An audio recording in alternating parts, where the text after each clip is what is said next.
So I'm just going to run through the sample agreement that I've put together, and there'll be a copy in my upcoming book, Lessons in Life, A Practical Guide to Transition, and you can do with them what you will.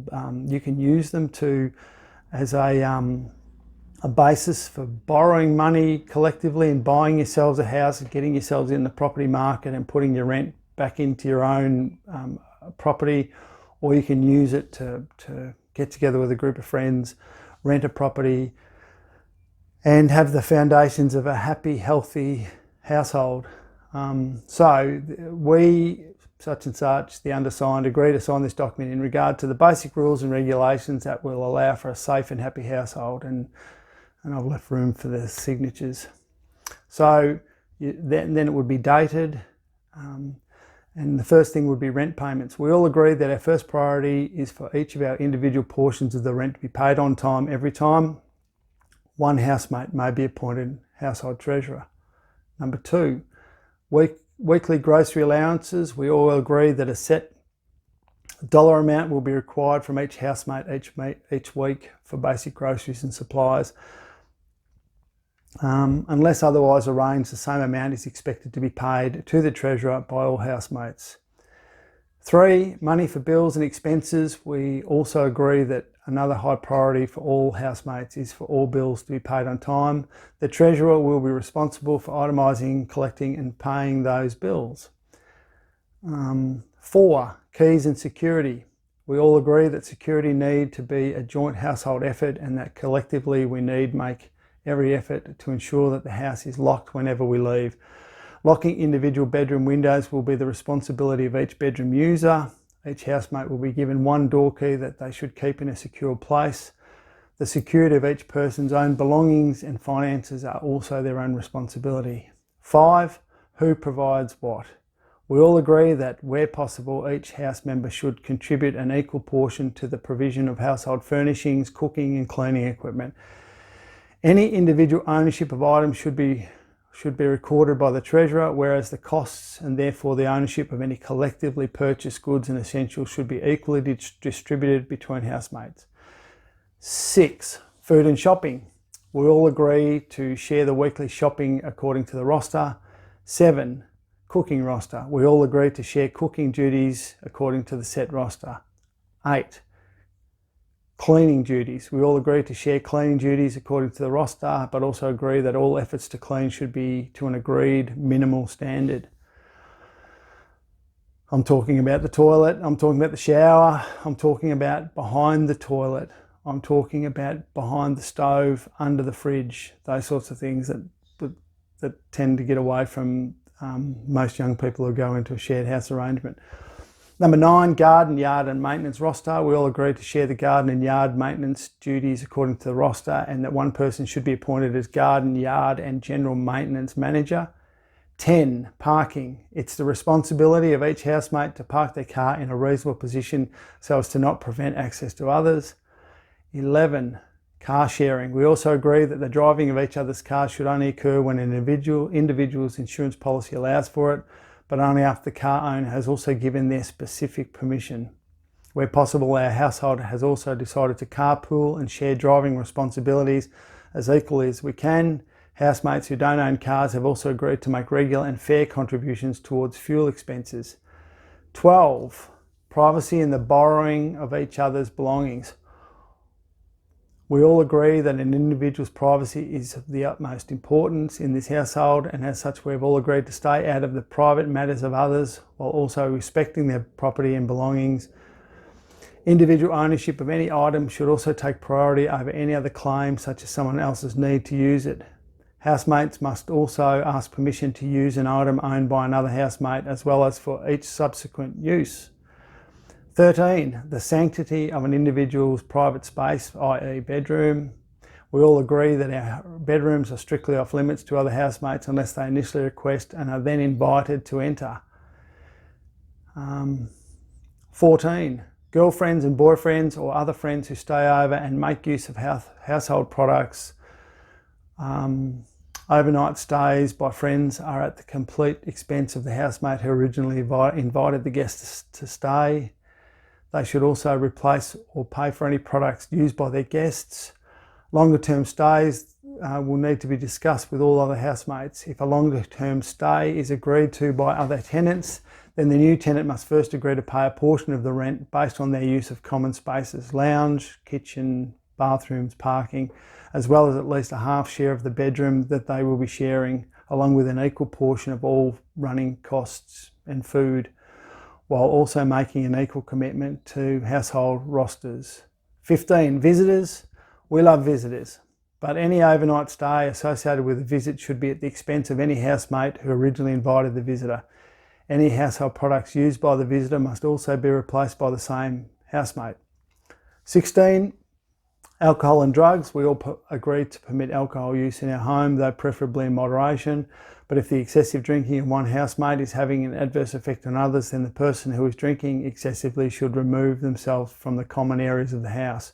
Drug use is not welcome in this house. These are things for you to decide. 17, smoking. Smokers need to go at the back garden, or if it's raining, the front veranda. 18, parties and gatherings. Any housemate intending to have more than 4 friends come over for a get-together should first seek the approval of the other housemates. If one housemate intends to host a function and the rest of the housemates give it the all clear, then that housemate should also be liable for all the expenses associated with the function, as well as be responsible for the entire clean-up. The security and privacy of their non-participating housemates should also be their responsibility.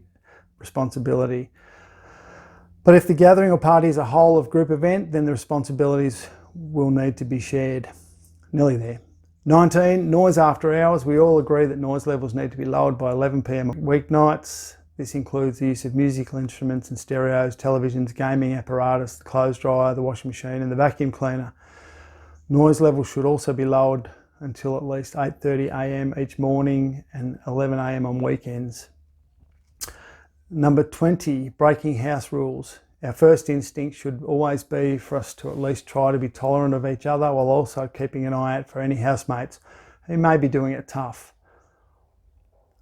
So, of course, these example rules are there for you to modify at your own discretion. But the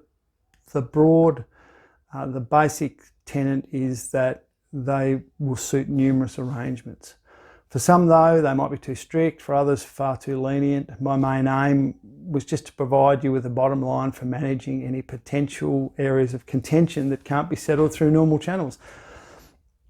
But please understand, it's not my intention for them to become some sort of household Bible or set of concrete laws that every time someone makes a mistake, the rule book comes out and the judge, jury and executioner move in for the kill. What they're meant to do is provide an outline of reasonable household expectations, as well as provide a method of settling some of the common problem situations that occasionally have the potential to break up entire households.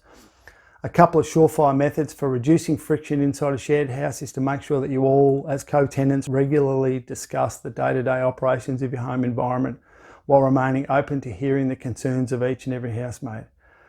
Even something as simple as a 20-minute chat every second Sunday evening is usually enough to sort out most household-related affairs. I chose Sunday evening because that's usually the one night of the week when everyone's free. Maybe you could also plan your grocery shopping and discuss your current bills at the same time. Just make sure that you keep things informal without ever getting personal. Sounds simple enough, right? One can only hope. Just be aware that any time in my own life that I've started to think that I have everything in order, so much so that I'm about to put the lid on the box that represents the whole of my life, something is basically guaranteed to jump back out every time. And that's because what I've come to understand is nothing is permanent, nothing is constant, and most things can change when you least expect them to. And that's why I recommend this basic plan. What I'd like to talk about now is household emergencies. All housemates need to know how to shut off things like the water mains, the gas mains, and the mains power switch on the switchboard.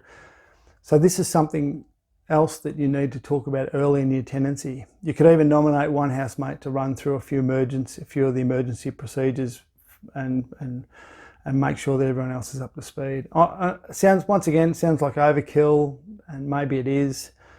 but I tend to see it as just another form of insurance. For most properties, the water mains tap is usually located somewhere towards the front boundary of your property. The mains gas tap is also located somewhere at the front of your house, close to the gas meter. But if you've got bottled gas, then you need to shut off the taps on the top of the bottles themselves. You turn them off by turning them in a clockwise direction. In regard to electricity, the switchboard is usually located somewhere near the front of your home, or it might be in the carport. It might either be inside or outside the home. It just depends. But in an emergency, this is where you go to turn off the mains power switch. The switchboard is also where the fuses are located, so that if you blow a fuse, that's where you would go to replace the fuse. Or if a fuse trips, that is, it has a short and flicks off, so a certain part of the house loses power or lighting. The fuses are meant to prevent surges in the electricity that flows to your lights and your power points. They do this by cutting out or turning off whenever they detect an abnormality in the flow of power. That's why they cut out whenever an electrical appliance malfunctions. A fuse is meant to represent the weakest link in an electrical circuit, so that when a fault occurs, the fuse cuts out rather than burning a wire, burning or catching fire inside your wall. So if you do happen to pop or blow a fuse in a modern fuse box, you should first turn off and unplug the offending appliance or light before resetting the fuse, usually by flicking the switch back to the on position. If a blown fuse in your home is of the oldest ceramic style, then you'll need to replace the fuse wire. If you're not comfortable with changing a fuse wire, then you're going to have to call your agent or call an electrician. But if you do decide to change an older style fuse wire, you should follow these steps. Switch the power off from the appliance being used, and also unplug the appliance. Then turn off all the power switches inside the fuse box. Make sure that you use the correct rated fuse wire for the size of the cable in the circuit it protects.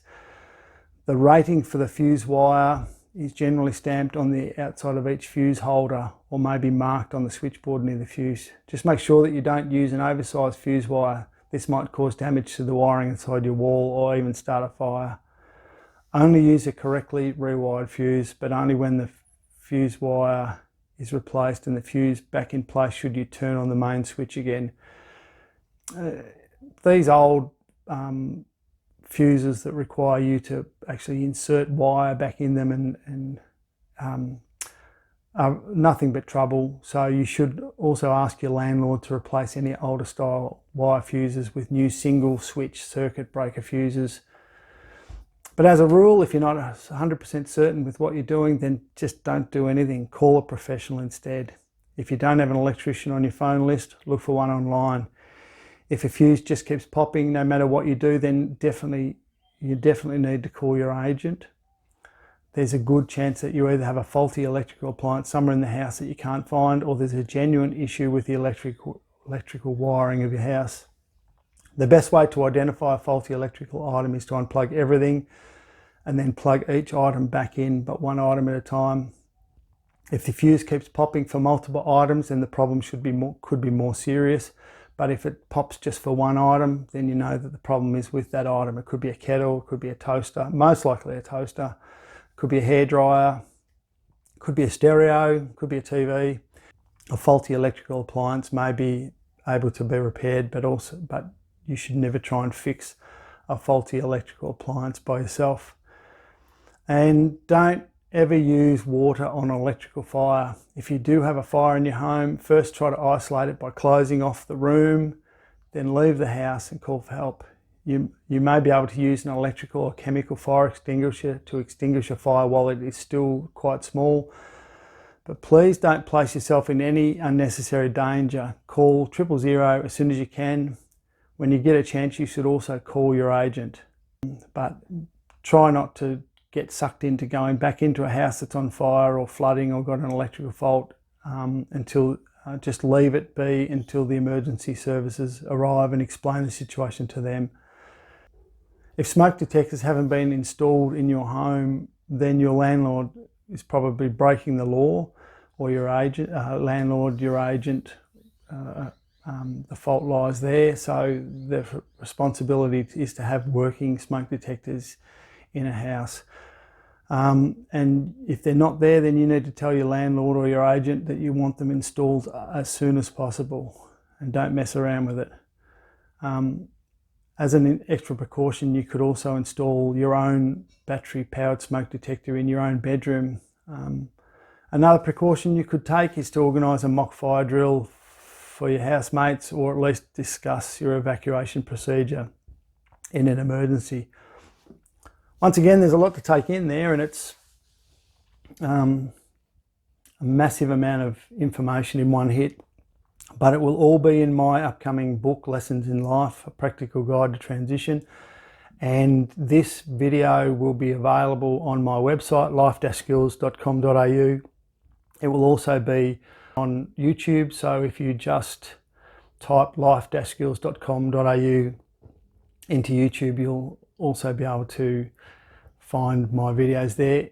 If you'd like to suggest a topic for me to talk about, you can send me a message through my contact details on my website, and I'm on Facebook and Instagram and a few other bits and pieces, but I'm happy to talk about or discuss any situations or issues you have, and I may actually already have a solution for some of your problems up front.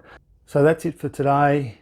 I look forward to talking to you again sometime in the near future about the next series of topics, which I've listed in advance on my resources page under the vlogs, about what topics are upcoming. So thanks very much. See you later.